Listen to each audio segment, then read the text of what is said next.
না দিয়ে বলেন তো আমার হাতে যে টপসটা দেখতে পাচ্ছেন এটার দাম কত? এটার দাম মাত্র 100 টাকা। এই যে এই জর্জেটের শাড়িগুলোর দাম বলেন তো কত টাকা? এইটার দাম মাত্র 200 টাকা।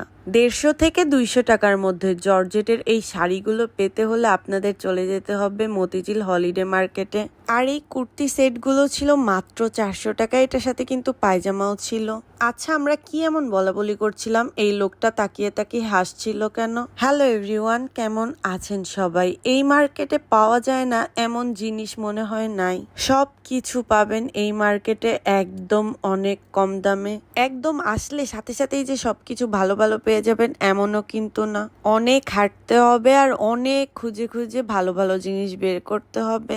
এখন সিদ্ধান্ত আপনাদের, কষ্ট করে ভালো জিনিস খুঁজে খুঁজে বের করবেন নাকি অন্য জায়গা থেকে বেশি দাম দিয়ে কিনবেন। আমিরা বলছিল এই ঝুড়িগুলো কিনবে। কেন কিনতে চাচ্ছিল আমি জানি না। ঝুড়ি কিন্তু কেনা হয়নি, কারণ আমি কি জন্য কিনতে চাচ্ছিল সেটা জানি না। আর আমিরার বাবা টাকা ভাঙাতে গিয়ে হারিয়েই গিয়েছিল। আমাদেরকে এক জায়গায় দাঁড়া করিয়ে রেখে গিয়েছিল আর বলেছিল আসছি দাঁড়াও, আর 15 মিনিট তার কোনো খবরই ছিল না। আপনি যদি এই মার্কেটে যান অনেক বেশি করে টাকা নিয়ে যাবেন। এদিকে ওইদিকে সেদিকে যেদিকে তাকাবেন মনে হবে কিছু না কিছু কিনি। আমরা যে গিয়েছি এক ফোঁটা পরিমাণ হাঁটার জায়গায় পাচ্ছিলাম না, আর দেখবো কি কিছু। আপনি যাওয়ার আগে অবশ্যই মনোবল নিয়ে যাবেন, আপনাকে ধাক্কা খেতে হবে, আবার ধাক্কা দিতেও হবে। আমি তো মোটামুটি ধাক্কা খেয়েছি, আবার ইচ্ছা করে ধাক্কা দিয়েছিও। তবে যারা মনের ভুলে ধাক্কা দিয়েছে তাদেরকে ধাক্কা দেইনি, যারা ইচ্ছা করে ধাক্কা দিয়েছে আমার কাছে মনে হয়েছে তাদেরকে একদম ধাক্কা দিয়ে দিয়েছি। এই ব্যাগগুলো মনে হয় 150 টাকা করে চেয়েছিল। আমাদের ঘরে এই টাইপের ব্যাগ আছে, এই জন্য নেওয়া হয়নি। আর এই 3 পিসগুলো মনে হয় 500 সামথিং ছিল, এরকম কিছু। আর এই শাড়িগুলো 200 150 এরকম করে বিক্রি করছিল। আমার কাছে অতটা ভালো লাগেনি। আসলে ভালো লাগেনি বললে ভুল হবে, এত পরিমাণ ভিড় ছিল আমরা একদম দেখতেই পারছিলাম না ঠিক মতো। যেখানেই একটু ফাঁকা দেখে গিয়ে দাঁড়াচ্ছিলাম সেখানেই একটু পরে ভিড় হয়ে যাচ্ছিল আর ধাক্কাধাক্কি শুরু হয়ে যাচ্ছিল। এই শাড়িটা কিন্তু আমার গায়ে ধরার পরে সুন্দরই লাগছিল, তাই না? বাচ্চাদের প্যান্ট, হেয়ার ক্লিপ, আসলে আমি রাস্তায় যা দেখছিলাম সবকিছুই টুকটাক ভিডিও করে নিয়েছি। ভিডিও করেছি মানেই যে আমার কাছে সবকিছু ভালো লেগেছে এমন কিন্তু না। আমি জানানোর জন্য ভিডিও করেছি যে কি কি টাইপের দোকান আছে এখানে। এই তো জান্নাত আপু আর আমি একটু নাটক করছিলাম, মানে ঝগড়া করার নাটক করছিলাম আর কি। আর আশেপাশের কিছু মানুষ তো একদম সত্যি ভেবে ফেলেছিল, হাসাহাসি করছিল পরে। এই দিনে আমাদের ভাগ্যটা একটু খারাপ ছিল। উনি বলছিল এমনি দিন অনেক ভালো ভালো জর্জেটের শাড়ি আনে, আজকেই আনেনি উনি। ভাবা যায় এটা কত দুঃখের ব্যাপার। আমরা কত কষ্ট করে হেঁটে হেঁটে ঘুরে ঘুরে দেখছিলাম আর আজকেই জর্জেটের ভালো শাড়ি আনেনি। 200 টাকায় এই শাড়িগুলো দিচ্ছে, তাও আবার জর্জেটের। এর থেকে ভালো আর কি আশা করা যায় বলেন তো? তবে দুঃখের ব্যাপার আমাদের কোনো শাড়ি কেনা হয়নি, কারণ আমি অনেক বেশি কনফিউজড ছিলাম কিনবো কি কিনবো না। এখানে 3 পিসগুলো 500 অথবা 600 করে ছিল। আমি বারবার ওনাদেরকে আস্ক করেছি এগুলো দিয়ে রং উঠবে কিনা, বলেছে রং উঠবে না। এই 1 পিসগুলো মনে হয় 50 টাকা করে ছিল। ইমরাজ আর ভাইয়া তো মজা নিচ্ছিল, বলছিল কার গা থেকে যেন খুলে নিয়ে চলে এসেছে। জান্নাত আপুর তো এটা পছন্দ হয়ে গিয়েছিল, কিন্তু ভাইয়া আর আমিরার বাবা এত পরিমাণ মজা নিচ্ছিল যে কিছুই নেয়নি। আর এই সাদা ফ্রকটা ছিল মাত্র 100 টাকা, কিন্তু আমিরা একদমই দাম দিল না এই ফ্রকটার। আর এই প্যান্টগুলো আমি 250 টাকা করে কিনেছিলাম, তাও আবার রাজবাড়ি থেকে। এখানে চাচ্ছিল 300 টাকা। আসলে হয় কি, কোনো একটা জায়গা যখন অনেক বেশি ভাইরাল হয়ে যায় তখন ওখানকার দাম আবার বাড়িয়ে দেয়। দাম বাড়ানোর পরে যখন মানুষ যাওয়া অফ করে দেয় তারপরে আবার দামটা কমিয়ে দেয় আগের মতো। এই কুর্তিগুলো আমার কাছে ভালোই লেগেছিল, মানে রেগুলার পরার মতো ছিল, কমফোর্টেবলও হয়তো বা লাগতো। তবে কি মনে করে যেন নেওয়া হয়নি। আসলে কিছু একটা ভালো লাগলে নিয়ে ফেলা উচিত। আমি ভাবছিলাম অন্য দোকানে যদি এর থেকেও ভালো কিছু পাওয়া যায়। ভালো কিছু খোঁজার আশায় আর পাওয়ার আশায় আমার আর নেয়াই হয়নি। পরে এই দোকানটা খুঁজেছি, আমি এই দোকানটা আর খুঁজেই পাইনি। আসলে এই মতিঝিলের মার্কেটটা এত বেশি বড় যে পরে আর খুঁজেই পাওয়া যাচ্ছিল না কোনো দোকানই। হয়তো যারা রেগুলার যায় তারা পেয়ে যাবে। আমরা যেহেতু ফার্স্ট টাইম গিয়েছি আমাদের কাছে একটু অন্যরকম লাগছিল। এখানে কি নেই, এখানে চাদরের থেকে শুরু করে পর্দার থেকে শুরু করে সব কিছু ছিল। অনেকগুলো হেজাবেরও দোকান ছিল, বোরকারও দোকান ছিল, আর পর্দার দোকান তো একটু পরপরই ছিল। এখানে বিছানার চাদর যদি আপনারা নিতে চান দামাদামি করে নিলে অনেক কম দামেই পেয়ে যাবেন।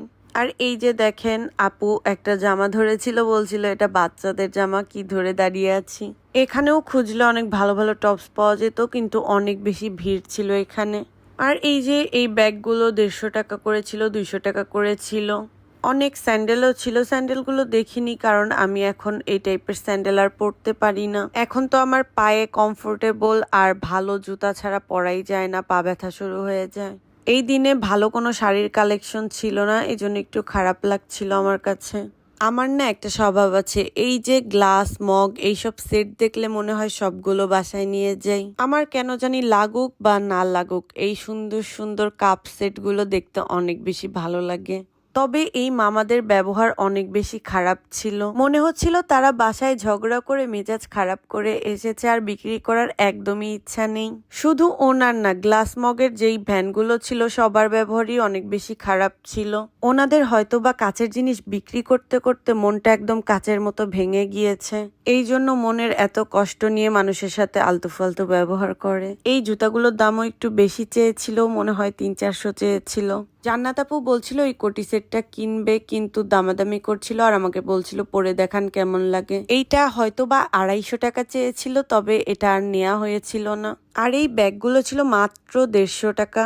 কি একটা বাজে অবস্থা। আমি ভেবেছিলাম ভিডিও করি আস্তে ধীরে কিনবো, কিন্তু পরে আর এই দোকানগুলোতে যাওয়াই হয়নি। আর এই স্কার্টের দোকানের ব্যবহার যে এত বেশি খারাপ ছিল যা বলার মতো না। ফার্স্টে এই স্কার্টগুলো চেয়েছিল 200 টাকা, তারপরে জান্নাতা পর আমি বলেছিলাম 100 টাকা। লোকটা রাজিও হয়ে গিয়েছিল।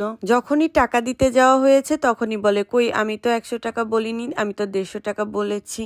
আমাদের স্পষ্ট মনে আছে ওই লোকটার পাশের লোকটা বলছিল 150 টাকায় আমি বিক্রি করে দিতে পারতাম, কেন 100 টাকা বললি।